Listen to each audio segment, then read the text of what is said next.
Beste kijkers, welkom weer een aflevering van Anwar. En vandaag ga ik een daklekkage oplossen. En ik ga jullie 5 goede tips geven. Ik laat je zien hoe je een lekkage kunt opsporen. En ik laat je zien hoe je lood kunt solderen. En ik laat je ook nog eens zien hoe je een lode dakafvoer kunt maken. Kortom, het zijn echt waardevolle tips. En ik heb 1 bonus tip zometeen die ik ga laten zien. Dus wil jij zo goed worden als ik, dan moet je deze video zeker tot het eind kijken. Laten we starten, Abdul. Ja. Oké. De meest voorkomende lekkages bij een dak zijn vaak bij de dakafvoeren of bij de opstanden. Want dat zijn natuurlijk de gevoeligste plaatsen voor een dak.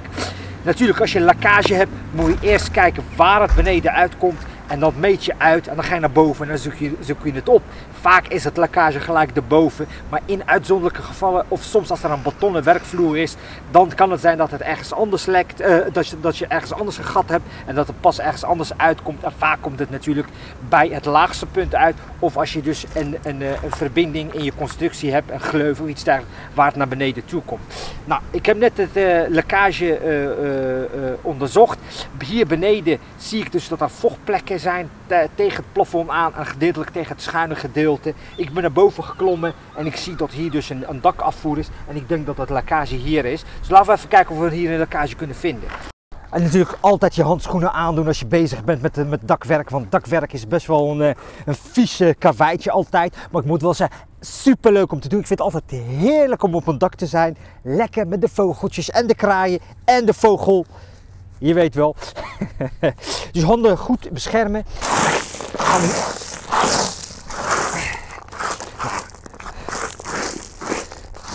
Zo. Nou, de meeste lekkages komen vaak natuurlijk bij de lasnaden van je dakbedekking of de aansluiting op je afvoer. Die komen vaak los en dat heeft te maken met de werking. Even kijken, we halen eerst even deze oude kiezelbak weg.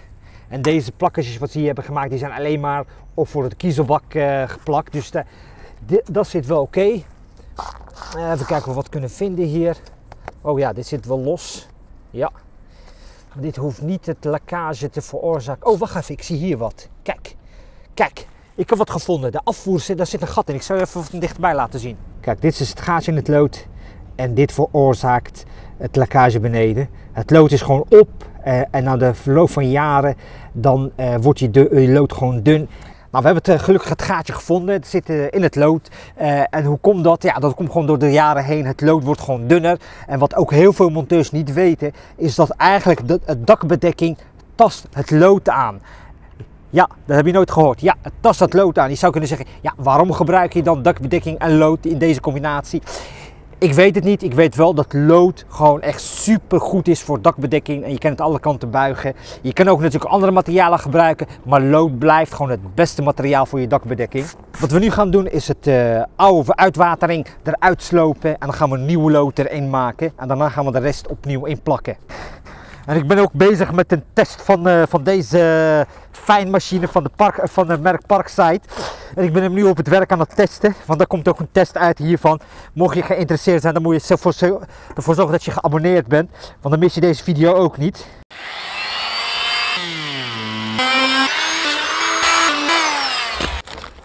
Daar komt hij.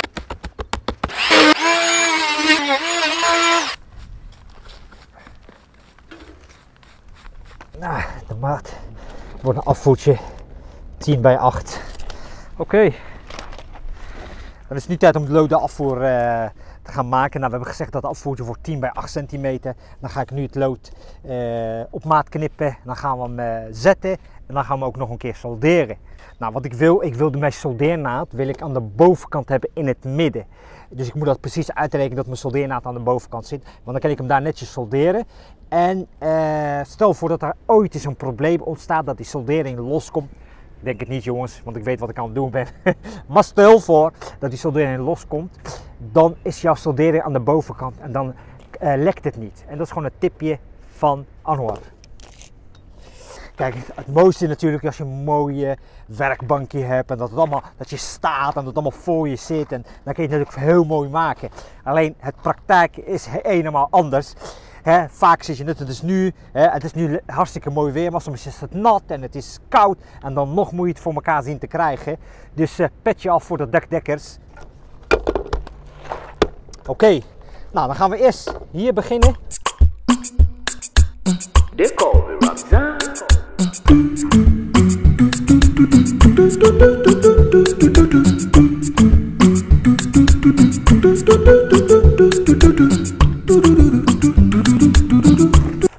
Zo jongens, dit is overigens 20 pons lood.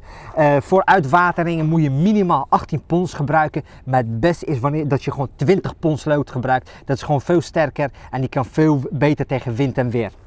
Dan ga ik nu het lood schoonborstelen. Ik haal de patinalaag weg. De patinalaag is een natuurlijke bescherming van het lood. Ga je gelijk erop solderen, dan krijg je een slechte soldering. Als je klaar bent met schuren moet je gelijk S39 opsmeren.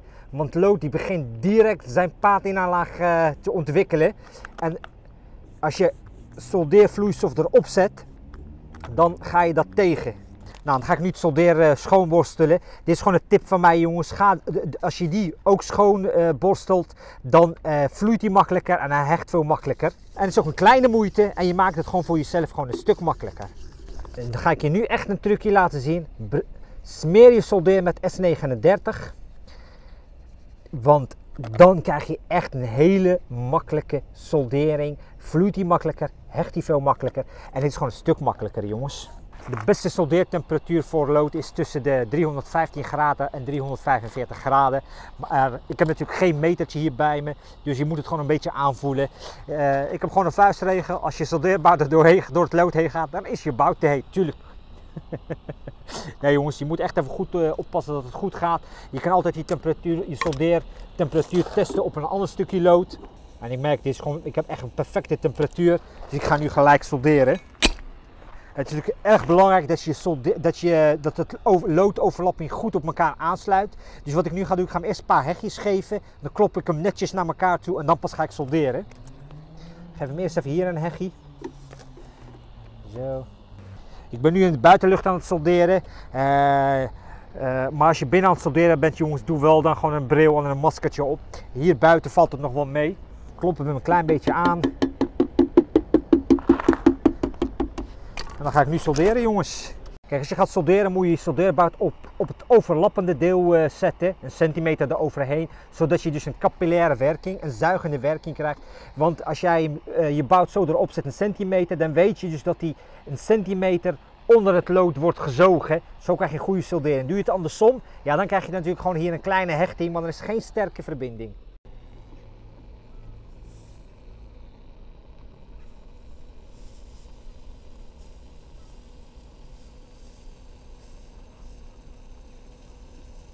En je moet gewoon kijken wat er gebeurt. Als je merkt dat je bout een beetje koud begint te worden, dan ga je iets langzamer. Zie je dat hij wat heter wordt, dan ga je wat sneller. En je moet gewoon een mooie naad proberen te creëren zoals hier. En het is allemaal niet zo moeilijk, jongens. Als je maar weet hoe je dat moet doen. Kijk, en dit zijn nou gewoon mooie fabrieksnaadjes, jongens. Hij vloeit lekker. Je weet gewoon dat je dus een hele sterke verbinding hebt. Kijk, je merkt nu dat mijn bout iets te koud wordt. En dat is natuurlijk logisch. Dus ik ga nu gewoon een stuk langzamer. Je kan er ook voor kiezen om je bout iets heter te zetten. Kijk, dat is nu. En geen stress, jongens. Je mag gewoon even zo zitten. Hè? Even fluiten. Op je gemak voelen. Je mag er een beetje bij zingen. En voorbereiding, jongens, is het halve werk. Zo. Abdul, wat denk jij? Ja, het is prachtig. Het is prachtig, jongens. Prachtig, prachtig. Even kijken of onze afvoer past. Ja, die past. Mooi. Nou, dan ga ik nu de plakplaat erin maken. En wat ik ga doen, ik ga de plakplaat hier omheen naar boven toe buigen. Zodat ik hier niet een gekke hoekje krijg. En dan hoef ik hem ook niet in te plakken met dakbedekking, want dan is hij al waterdicht. Dus ik maak het voor mezelf een stuk makkelijker. En dat is het voordeel wanneer je dus plakplaat of dakafvoer zelf op maat gaat maken. Dan kun je het gewoon maken hoe je het wilt. Neem je een standaard plakplaat, ja, dan ben je beperkt.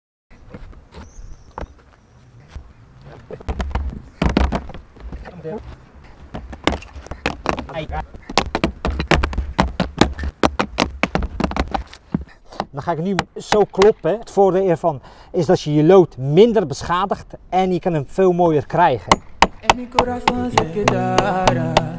I'm from this side, I can't believe it. That Western top, it feels so good to me. The love that you give is what I need. I love that more, I can't get enough. Oh, Sentino say nada. Wat ik ik dus wil, ik wil het lood wat hier zit, wil ik hier naartoe drijven. En dit wat hier zit, daar naartoe drijven. Dus ik begin vanaf boven en dan ga ik naar beneden kloppen.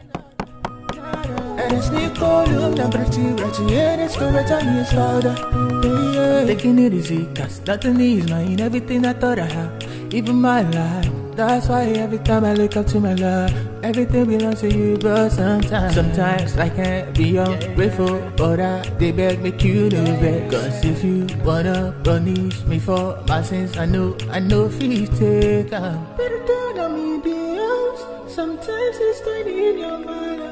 Better than me, deals. Sometimes it's tiny in your mind. Oh, Sintina say nada.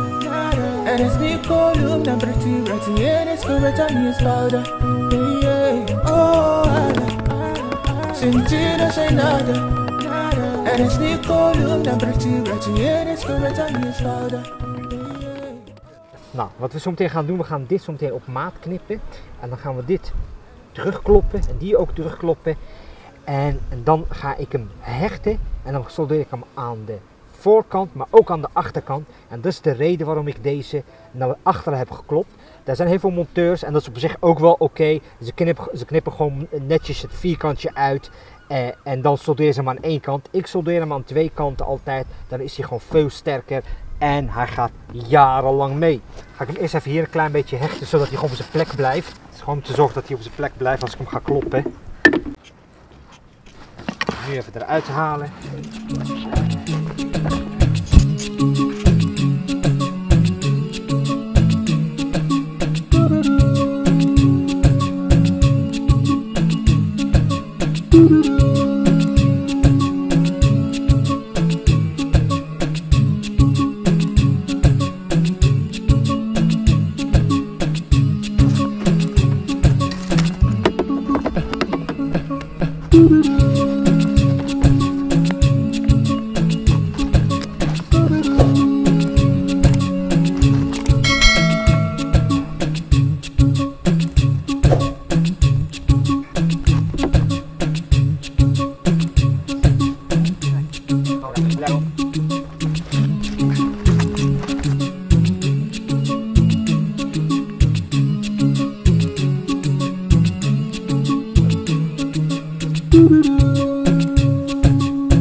Geef hem ook even de tijd dat hij natuurlijk uithardt, hè.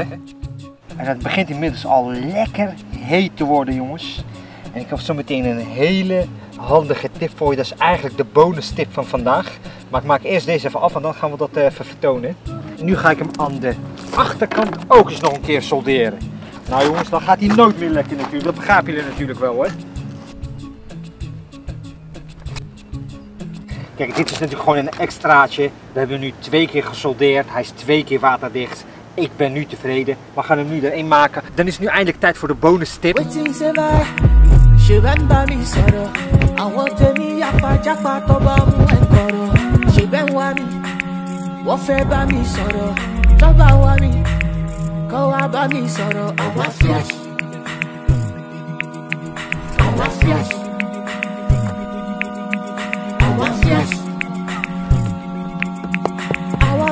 Oh yeah, yeah, yeah, yeah. Our flesh, God, Toba Wami.